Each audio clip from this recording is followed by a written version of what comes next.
What is the difference between manipulation and persuasion? You'll find out today as I'm with my guest, Dave Crane, on episode number 21 of Day One. Today is the first day of the rest of your life, and I'm here in Dubai. What's this? This is the Burj Al Arab, which is one of the most iconic buildings in the world, and one of the things that Dubai used to market itself on before the Burj Khalifa, which is really tall. Absolutely amazing. And I'm with Dave Crane, who is a world-renowned speaker, hypnotist, speaker trainer, and author as well, right? That's true. Yeah, written books, and look at the hair. I mean, amazing locks right there. There you go. So what I want to know is, how do we differentiate between manipulating and persuading someone? Okay, it's a very thin line because manipulating gives the idea that you're making people do something against their own will, whereas persuasion makes them feel that you're taking them a little bit closer to where they want to be. And there are ways of doing it. As a hypnotist, I would never ethically manipulate anybody to do anything against their will, because I think it's the wrong thing to do.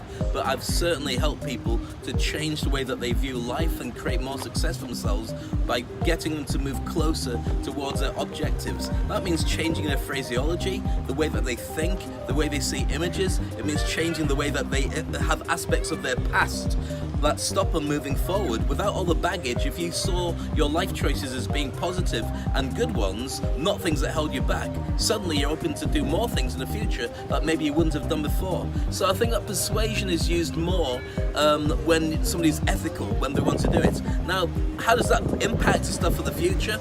Well, let's put it into real crystal terms. Let's say right now, something like 25% of the business that's being done in America is all about persuasion and soft skills, communication. Forget all the things that are done on a factory line, but the money that's generated is generated because of word of mouth and closing deals. They say in the next 10 to 20 years, that figure will rise to 40%. So your ability to persuade people to communicate effectively and make them want to go down a certain path, if it's ethical, you've got a better chance of doing it, but it's very important as a skill for everybody to have in the new business economy. So that's why I would say, regardless of your thoughts, get into it and learn more about how it works. So how do we check ourselves then when it comes to determine if we're crossing that line, if we're going to be super honest with ourselves, which is really hard to do because oftentimes people can be easily manipulated to buy something or take some sort of action, and we all, I've seen it happen on stage. I know you have as well,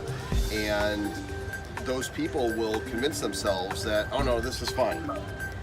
Well, there's lots of different things you can use. Sense of urgency, breaking people's patterns, persuasion is very important as well. Look at the stuff by Robert Cialdini, who wrote the book on it, Persuasion, it was Influence, I think he wrote the book on 30 years ago. It still stands true. You want to get people to do stuff, create scarcity, create trust, social proof. There's a number of things that will make people edge in percentages towards wanting to get an outcome. But his new book was more interesting, I thought. Persuasion. How can you get people to do stuff even before you start the sales process? And that was asking questions and positioning the question before you get to it in a way where they could only go in one direction. So a very quick example of that is, how can you get a lady to tell you how to get down to a certain street? In fact, the other way around. How can you get a guy, if you're a lady, to tell you where a certain street is and actually walk down that street with you?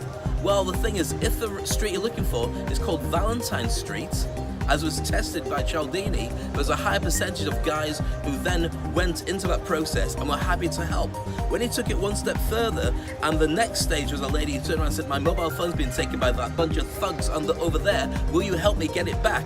If the guy had already been loaded with Valentine Street with the first lady, they're more likely to go in and risk a certain battering to get this, it wasn't really thugs, they were all actors, to get this phone, because his mindset was different about his relationship with women before he started. Now this is being used all the time in advertising and sales, and in politics, and in systems of people's, how can I put this, their worldview? Yes, worldview is the safest way of putting this. It's used all the time.